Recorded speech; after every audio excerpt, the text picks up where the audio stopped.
Senhoras, senhores, queridas irmãs, queridos irmãos espiritistas, caras amigas e amigos que nos acompanham através da Web TV Mansão do Caminho e de outras tarefas, mecanismos vários da comunicação virtual. Nossos votos de muita paz. Hoje eu tenho uma pergunta aos nossos caros amigos. Por que ele se houvera transformado num dos melhores expositores dos Estados Unidos? A sua saga era das mais fascinantes. Ele estava num dos hotéis de luxo de Nova York, onde acabara de apresentar um seminário a respeito da gratidão. A sua questão fundamental era demonstrar que a vida tem um sentido, mas neste sentido deve estar embutido o sentimento da gratidão. E ao terminar a sua atividade, antes de procurar o repouso, ele foi até o café, onde se encontravam várias pessoas, e optou por pedir um uísque. Logo após, ao levantar a vista, ele percebeu que um homem, mais ou menos da sua idade, olhava-o com muita fixação. Ele sentiu algo desconfortável. Deu meia volta e, novamente, olhou na direção do estranho. Lá estava ele, olhando agora com firmeza. Ele resolveu sair. Quando ia andando pelo corredor, o homem veio atrás e gritou: "Tenente Plumb!"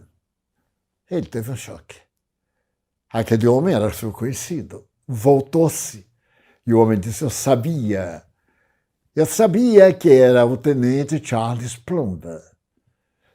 Mas é um prazer muito grande. Eu tenho sabido da sua saga, do seu heroísmo, da sua história. E eu soube, por exemplo, que o senhor ficou no Vietnã, prisioneiro dos Vietcongs, os comunistas, aqueles que almejavam para o mundo a felicidade. O seu avião estava bombardeando a região, mas o míssil alcançou.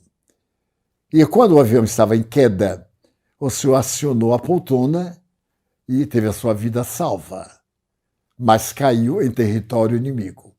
Foi aprisionado e começou-se o trabalho de lavagem cerebral. Diariamente o senhor era submetido a aulas a respeito do marxismo, das vantagens das doutrinas comunistas para a Ásia. E o senhor resistiu. Foi colocado numa das prisões mais vergonhosas. Metade do corpo dentro d'água. E todo o desconforto que possa imaginar. Mas, quando veio a paz, o senhor foi libertado. Depois de 7 anos de martírio, foi trocado por outro prisioneiro. E então eu fico muito feliz, porque o senhor tem contado essa história com os detalhes que todo mundo tem interesse de saber. A democracia americana, que é a democracia que deve viger no mundo, é fascinada pelo senhor. Mas eu também sou. Porque há um detalhe em tudo isso que ninguém fala. O senhor sabe, eu era da tropa que cuidava do senhor. Eu também estava no seu esquadrão. E era eu quem dobrava o seu paraquedas. É que vale dizer que eu era um dobrador de paraquedas fantástico, porque o senhor sobreviveu. E o senhor sobreviveu porque eu dobrei bem o seu paraquedas. Não é verdade? Então, agora o Major Plumb deteve-se, olhou para aquele homem estranho e disse-se mas a minha vida depende deste homem. Ele salvou-a do anonimato, permaneceu anônimo até hoje. Eu sou um ingrato, porque eu nunca pensei. Eu saltei de paraquedas e jamais me ocorreu pensar em quem dobrou o meu paraquedas. Porque se não fosse muito bem dobrado com a poltrona, eu não teria sobrevivido. E até ele olhou para o homem, apertou-lhe a mão e disse-lhe: quero agradecer por ter sido você quem dobrou o meu paraquedas. A minha vida depende de você. A partir de hoje, toda vez que eu começar o meu discurso, eu perguntarei: quem dobrou o seu paraquedas hoje aqui para o auditório? Porque na vida de todos nós, sempre tem alguém escondido que dobrou o nosso paraquedas. Então, eu pretendo perguntar-lhe agora: quem dobrou o seu paraquedas hoje? Já lembrou? Por acaso? Já agradeceu? Por acaso? Você está dobrando o paraquedas de alguém? Alguma vida está nas suas mãos, com paraquedas de seda, para você dobrar, de tal maneira que ao leve influxo da corda, contada entre 1 e 10, ele se abra com harmonia e possa salvar a sua vida? Ora bem, numa sociedade cheia de problemas, de surpresas e de desastres, houve alguém que dobrou paraquedas de milhões de pessoas. Esse homem era francês. Nasceu em Lyon, cidadezinha da França, aliás, de muita importância, e chamava-se Allan Kardec. Allan Kardec é o seu pseudônimo, porque o seu nome, em verdade, é Hippolyte Léon Denisard Rivaio. Ele se tornou um grande educador, graças à pedagogia de Pestalozzi, na cidadezinha suíça de Yverdon. Mas, além desse valor, Allan Kardec parece que prossegue dobrando paraquedas de todos nós. E a cada dia que nós despertamos, ele dá-nos a seda, as cordas, a inteligência, porque alguém vai saltar de paraquedas.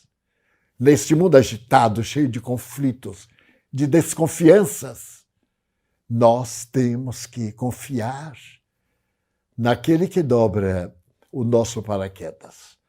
A vida é muito complexa e é necessário, muitas vezes, saber driblá-la. Aconteceu numa pequena cidade e teve seu desdobramento em Cleveland, do Ohio, norte-americano. O jovem tinha 20 anos. Chamava Joy. E certo dia pela manhã, ele disse ao pai: papai, eu estou resolvido a abandonar tudo aqui nos Estados Unidos e visitar a Índia, naquele tempo dos mantos amarelos, das imagens parafísicas da Índia, dos jovens procurando afirmações do lado místico, transcendente. E o pai, que era um judeu venerável, disse: mas, Joy, você vai abandonar a sinagoga? Você vai abandonar seu pai, idoso, viúvo, para ir à Índia? Fazer o quê? Bem, papai, é que, como você sabe, eu tenho uma namorada. E ela também tem desejo de viajar. Nós, os jovens americanos, não somos mais aqueles jovens do após-guerra. Já tivemos a guerra do Vietnã, tivemos outras guerras na Ásia, e queremos viver estes anos 50 com alucinação e prazer. Então achamos que se fôssemos passar uma temporada na Índia, voltaríamos com a alma, pelo menos, dúlcida, refrescada, com a presença de gurus e de mestres. Mas Joey, falou-lhe o pai, você é judeu. Seu nome, como você recorda, é Joey Rinkles. A nossa tradição é hebraica. Você, naturalmente, teria que abandonar alguns dos nossos rituais. Alimentação. Na Índia é muito difícil. Então, eu proíbo de viajar à Índia. Papai, eu não sei como lhe dizer, mas a minha decisão é final. Eu irei para a Índia com a minha namorada, quer o senhor deseje, quer me proíba. Eu irei de qualquer forma. Então, o senhor Adams Rickles ficou muito pálido. Depois o semblante ficou congestionado. Era a primeira vez que o filho enfrentava. Bom, papai, eu vou lhe dizer uma coisa. Eu detesto o judaísmo. Detesto qualquer forma de religião castradora. Alimentar-me de comida kosher. Não. Eu quero viver, eu tenho 22 anos. Não tenho nenhum compromisso com Moisés. Eu respeito a nossa tradição. Eu respeito o pai Abraão, a nossa raça, mas eu não gosto do judaísmo. O pai, por pouco, não explodiu. Disse, como se atreve falar a respeito da religião que é nossa vida? Eu estive num campo de concentração em Dachau, na Alemanha. Sofri por amor à nossa raça. E você agora vem me dizer isto? Que odeia? Morremos 6 milhões de fidelidade ao nosso povo, à nossa Jerusalém. E você me diz que odeia o nosso povo? Odeio, papai. Acho as roupas ridículas. Eu sou a mentalidade jeans. E como você pode ver, já há muito eu fui abandonando os nossos hábitos. E a minha namorada também é judia, exatamente como eu, pensa ela. Então nós iremos à Índia. Se o senhor me quiser ajudar, muito bem. Mas se não quiser, com os meus próprios recursos que o senhor já me deu, eu irei à Índia. O senhor Adams estava sem poder respirar, mas ergueu o braço e disse, fora desta casa, e não volte aqui, mas nunca. E deu-lhe as costas.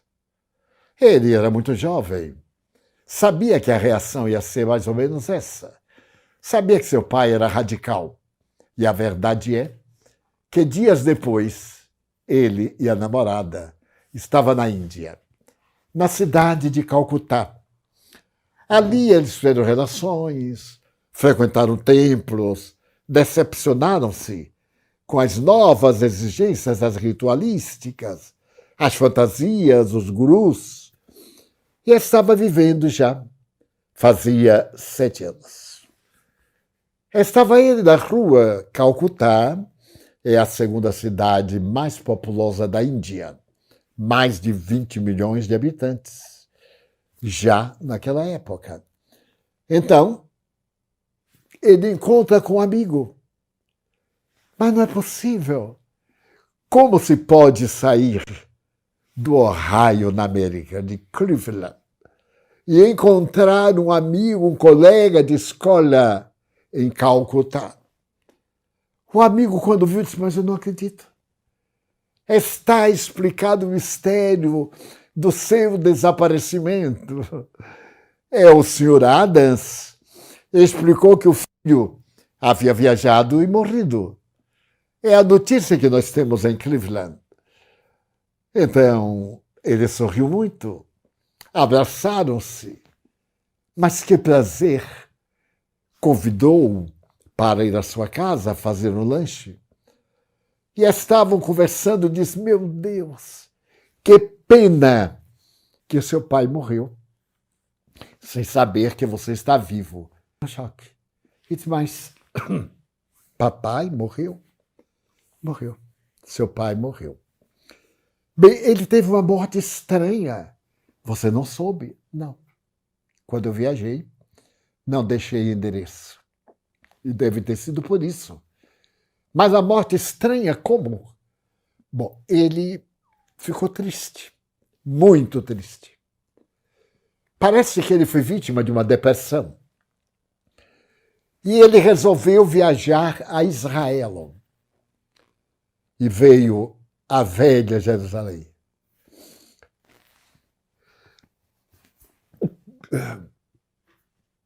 Esteve no muro do segundo templo, voltou, não se alimentou mais. E morreu. Então, Joey disse, fui eu quem matou papai. Mas como você matou, estando aqui tão longe? Como é possível? Ele disse, eu tenho razões. Eu tenho meus motivos. Mas fui eu quem o matou. O amigo disse, mas Joey, se eu soubesse que ia lhe causar um choque tão grande, eu não teria abordado. Mas é que havia algo entre mim e meu pai, e eu não esperava que ele viesse a morrer. É uma pena, realmente, é uma pena. O amigo foi até a residência. Conheceu a namorada de Joey. Viajou. E Joey perdeu a paz. E disse para ela, eu tenho uma dívida com meu pai. Você imagine que a dor dele, por eu haver abandonado a família, por eu haver declinado de ser judeu, foi tão forte que ele não pôde sobreviver. Afinal, eu era o filho único. Todas as esperanças últimas do meu velho pai foram por água abaixo. E eu tenho uma dívida com Israel. Foi o último lugar que meu pai visitou. Eu quero convidá-la para nós irmos a Jerusalém. E ela disse, não vou. Você sabe que eu detesto Jerusalém. Eu odeio a raça judia. Ele disse, mas podemos abrir um precedente. Nós iremos lá por pouco tempo. E depois disso eu terei resgatado a minha dívida com meu pai. Ela ouviu demoradamente, pediu um prazo e aqueceu, com a seguinte condição: não ficaremos mais de uma semana em Jerusalém. Tudo bem. Viajaram. Voltaram à terra das tradições. Encontraram Jerusalém com os mesmos problemas que as tradições narravam. E ele teve a tentação de ir ao Muro das Lamentações, que é uma parte do templo, o segundo templo, embelezado por Salomão, e que foi destruído no ano 70 por Tito, o grande conquistador romano, que não deixou pedra sobre pedra, conforme Jesus falou. Mas agora aquele monte de Sião hospedava duas grandes igrejas muçulmanas. E os judeus não iam lá, porque na sua tradição a terra era sagrada. E não se pode pisar na terra sagrada, onde o Deus sem nome governou a nação. Eles não sabiam onde era o templo. Ficou somente aquela parede no lado oeste. E ali naquela parede, durante mais de 1.900 anos, os judeus choraram. Colocaram papéis nas frestas, apresentaram queixas, fizeram pedidos. E naquelas frestas das pedras que chegam a pesar 20 toneladas, eles colocaram apenas. E até hoje, o Muro das Lamentações está naturalmente muito bem adornado na atualidade, com pontes de acesso, com uma guarda reforçada, porque é o lugar dos mais sagrados de Israel. E então ele foi. Ele não o acompanhou. E quando viu o muro e os judeus ortodoxos, ele sentiu um frêmito e teve vontade de ir até o muro. Ela disse, eu não vou. Mas, Mary, eu não vou. E se você entrar, não me procure mais. Mas ele estava agora entre a lembrança do pai, a sua ingratidão, a culpa. O pai lhe dobrou paraquedas a vida inteira. E quem sabe não estaria dobrando agora? Então ele sorriu para ela e disse, eu sei que você vai me esperar. Mas ele estava sem chapéu. Aproximou-se de uma banca de jornal, adquiriu um periódico, dobrou, colocou como sendo o chapéu. E era necessário ter a Torá, o livro sagrado, para orar diante das pedras veneráveis. Alguém lhe emprestou. Ele estava trêmulo, frio. Conseguiu aproximar-se daquele paredão. É um paredão nu, com milhares e milhares de papelzinhos, aqueles papeizinhos enrolados. Ele ficou ali, e então alguém do lado, um jovem, disse, é a primeira vez? Ele disse, é a primeira vez. Ah, você é judeu americano? Eu também sou. Que coincidência! É o seguinte, você abre por acaso o livro e lê. Depois você faz um pedido. Ele disse, mas é tão simples assim? É. É o nosso Deus. Ele então lembrou-se do pai.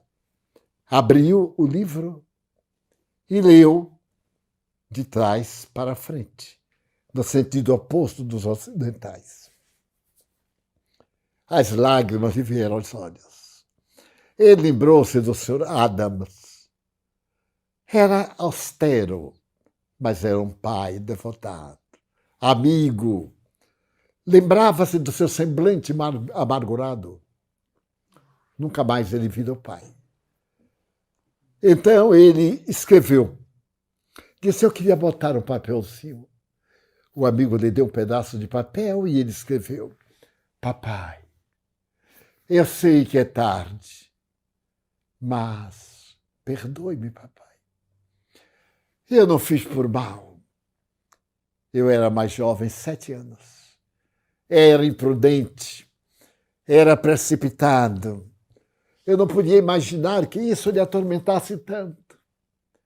Perdoe-me, meu velho, do seu filho, Joey. Enrolou e saiu procurando o orifício. Não achou. Adiante havia uma brecha. Ele introduziu aquele papelzinho enrolado, mas para ocupar lugar caiu um que ali estava. Caiu e ele ficou com remorso. Pegou o papel e ficou na dúvida se tirava o seu para botar o anterior. Nesse momento, ele teve uma ideia. O que estaria escrito naquele papel? Então ele desenrolou. Quando ele desenrolou, ele não desfaleceu, porque uma força superior o deteve. Estava escrito ipsis verbis, ou totalmente adotado, conforme o pai teria falado, ou um post-scriptum. Dizia assim, Joe, meu filho, quanto eu me arrependo de ter mandado você embora. Você é a minha vida, meu filho. Na hora que eu mandei você embora, eu mandei minha alma também para o cemitério. Nunca mais eu tive paz. Comecei a morrer, meu filho. Então eu tive que vir a Jerusalém para, no paredão dos lamentos, eu lhe pedi perdão. Perdoe-me, Joe. Perdoe o seu pai. Ele ficou estarrecido. O bilhete era de seu pai, que ali estivera também no meio daqueles milhares e milhares de papéis que há quase 2.000 anos eram colocados e retirados, ele foi exatamente, dizem duas jornalistas judias, Ita e Halbertsman, que escreveram esta história notável, que foram testemunhas, porque ele próprio, o Sr. Adams Rickles, lhe havia falado. E ele, então, pegou um pedaço de papel. E o jovem que estava ao lado disse, você está sozinho? Eu disse, não, estou com minha namorada. Já tem hotel? Não, nós vimos diretamente do aeroporto. Ah, existe aqui, junto da sinagoga, uma residência para jovens que estão em trânsito por Jerusalém. Não gostaria de tentar, os preços são cômodos. Mas ele estava hebetado, com o bilhete do pai na mão. Então ele contou ao jovem. E o jovem disse, lá na hospedaria, um pastor, o rabino, vai lhe ser muito útil. E ele deixou-se levar. A namorada desapareceu. Ele não a encontrou. Hospedou-se e ali ficou. Não tinha ânimo de viajar. Começou a ler a história de Israel, o grande êxodo. Em 1949, quando Israel teve a liberdade pela ONU, começou a ver a jornada da saída do Egito, a travessia do Mar Vermelho, deserto imenso, Moisés na montanha, o povo na idolatria e as raízes do judaísmo que estavam na sua alma começaram a reverdecer, a florir, e ele redescobriu que amava. Amava a esse povo que era seu povo. E sob a assistência do proprietário da hospedaria, que era um rabino, ele foi estudar na escola de rabinos. Porque o homem lhe disse, 3 anos. Em 3 anos você se torna rabino.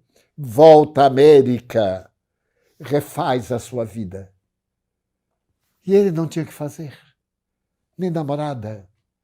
Então, aqueles 3 anos de jejum, permitindo que ele lesse, que ele mergulhasse no abismo da religião. E 3 anos depois, estava marcado para a sexta-feira vindoura, era uma terça, o dia de receber o diploma e de submeter-se às exigências do ato de formatura. Muito curiosamente, o rabino era muito simpático, se tornou quase seu pai espiritual.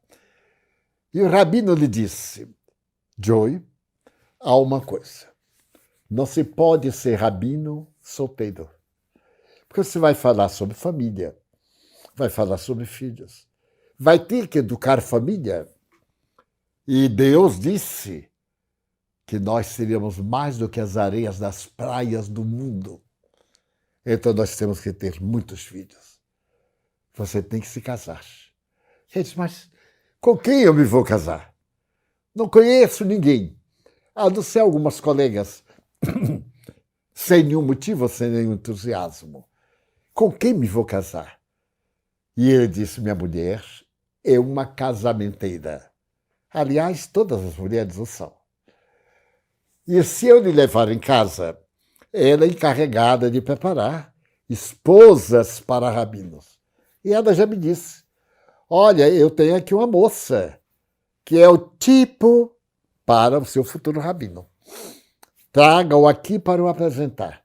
Você gostaria de ir lá em casa hoje, 48 horas antes da sua conclusão, tomar um chá? Eu aceitei. Escreveu Joey e foram. Foram, e ele chegou à parte feminina do templo e viu os grupos de jovens, tagarelas, alegres. Então veio a senhora, pegou-lhe pela mão e o arrastou. Vou apresentar-lhe a sua futura esposa. E ele disse, mas como é que ela sabe o tipo que eu gosto? Como é que ela sabe? A senhora foi andando e havia um grupo formando uma roda. Ela então bateu no ombro de uma moça loura, de cabelos longos, e chamou-a Merlin. A moça voltou-se, olhou para ele e perguntou, Joey, o que é que você está fazendo aqui? E ele, por sua vez, e você, ateia, o que é que você está fazendo aqui? Ela disse, meu Deus, não é que o destino nosso está traçado. Naquele dia que você foi ao muro dos lamentos, saí revoltada. Fiquei andando, até que vi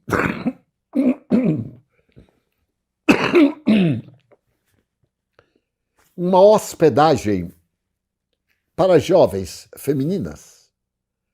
Era ela, que hoje é praticamente minha mãe. Então eu me hospedei. E, inevitavelmente, eu comecei a participar dos rituais. Afinal, a casa era delas. E como eu não tinha nada que fazer, aí eu fui estudar o rabinato. Quem sabe um dia eu me casaria com um rabino. Ou pelo menos eu ficaria sabendo da história de Israel. E apaixonei-me pelo nosso povo, pelo nosso ideal. E você que faz? Ele disse, a nossa história é igual. Igual. E então eu disse, não falei que eu ia lhe dar uma esposa de presente? E já que vocês conhecem-se no dia em que vai receber o título e o solideu de rabino, poderemos também casá-los. Foi assim que Joey se casou e voltou a Cleveland, no Ohio, para agradecer a seu pai. Foi para o mesmo santuário. E ali, no mesmo santuário, na mesma sinagoga onde seu pai elevava o pensamento a Deus, ele continuou agradecendo a Deus. E legou uma história cuja frase diz o seguinte: a gratidão é a assinatura de Deus colocada na sua obra. A gratidão é a base de toda a felicidade. Todo aquele que é grato à vida está oferecendo a Deus a oblata do seu sentimento mais nobre. Desta forma, fazendo uma análise da problemática da felicidade por meio da gratidão, foi escrito um poema em 12 pequenos versos, que diz assim: serei grato à vida pela oportunidade de existir. Todos nós deveremos ser gratos à vida, porque nós existimos. E existimos porque a vida que nos foi dada por Deus permite-nos esta oportunidade de triunfar. Segundo, o ser psicologicamente maduro é aquele que sente ou que nutre o sentimento da gratidão. Nós deveremos ser gratos ao sol, à lua, à terra, a irmão Francisco, cantando a sua família universal. Terceiro, ser grato é não se limitar ao ato da recompensa. Nós fomos educados de uma forma através da qual Alguém nos faz um favor e nós retribuímos, pagamos, mas é um erro. Há gratidões que vão além de qualquer pagamento. Há vidas que uma palavra conseguiu mantê-las. Então, nunca pode ser transmitida. Porque esta vida agora vai salvar vidas. E tudo aquilo de bom que lhe vai acontecer é resultado desse momento do gesto bom. Portanto, quando se é grato, nunca se experimenta nenhum tipo de decepção ou queixa, porque nada espera em resposta ao que realiza. Quando nós amamos, quando nós plantamos esperança, quando nós estimulamos ao avanço, Deus meu, não temos queixa. Se não foi um sucesso, foi uma tentativa. Não temos nenhum tipo de decepção porque não saiu como nós queríamos. Ainda foi melhor do que nós poderíamos imaginar. Então a resposta da vida é exatamente semear, semear. A parábola do semeador. Umas sementes caíram no asfalto, as outras nos espinhais, as outras caíram na lama, mas as poucas que caíram em terreno bom deram 100 por 1, 1000 por 1. E então vale a pena semear. Dessa forma, é necessário que nós agora vejamos o quinto item, que é ser grato, é saber que a vida é constante movimento. Por isso, não se deixe atormentar pelas mudanças. Estamos em constante movimento, em mudanças. O organismo, em cada 15 minutos, 1/3 do nosso organismo é inteiramente novo. Mudanças. O ser grato sabe transformar o mal que lhe acontece em oportunidade de crescimento. Jesus, a cruz, perdoa, meu Pai, eles não sabem o que fazem.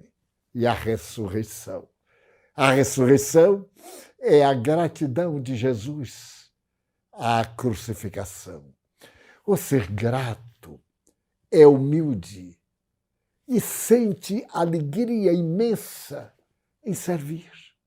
Observe que as pessoas humildes são muito serviçais, são gentis, alegres, modestas e felizes. Não tem muitas interrogações, não tem conflitos filosóficos, não se perde em teologias, ama e constrói um mundo novo. O ser grato, mais do que a felicidade, busca o sentido existencial. Qual é o sentido existencial da minha vida? Para que eu estou aqui? Na idade provecta, poderia estar em repouso, mas é um repouso ósseo, é um repouso mórbido. A vida tem que ser movimentada. Disse-me um osteopata, profundo conhecedor, o corpo foi feito para movimento. Aquele negócio de repouso, deite, tudo isto é banalidade. O corpo é uma máquina de ação. E quanto mais nós exigimos, evitando o absurdo, é claro, mais ele corresponde. Então você veja os atletas, os corredores da madrugada, todos eles vigíveis, porque o ser grato busca a sua harmonia interna. Você já viu que é uma das questões básicas de quem ama o corpo.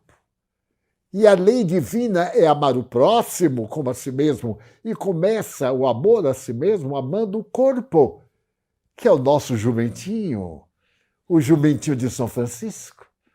Não é? Temos que cuidar, ele nos carrega. Então eu estou aqui carregado por um corpo de 93 anos. Eu fico até com vergonha, mas que quero um pouquinho mais, sem dúvida. Então, é essa harmonia interna. O ser grato é emocionalmente saudável. Note, quando estamos contrariados, perdemos a saúde integral. A raiva nos intoxica. Nós passamos a ter todos esses tormentos mentais e até achar que a vida não tem sentido, que não vale nem a pena amar, querer bem, porque nós estamos emocionalmente feridos. Mas é se nós lembrarmos dos momentos felizes que já tivemos, se recordarmos que estamos vivendo, então emocionalmente nós ficamos saudáveis. E sentimos saudade das horas boas, que são insubstituíveis. O ser grato busca a paz. Lembre de Gandhi. 2 países contra ele, a Índia e o Paquistão. Países que ele libertou. E ele em paz. Se não me matarem, a minha tarefa foi um fracasso. E o paquistanês o matou. E até hoje ele triunfa nos corações pacificados, que amam a vida.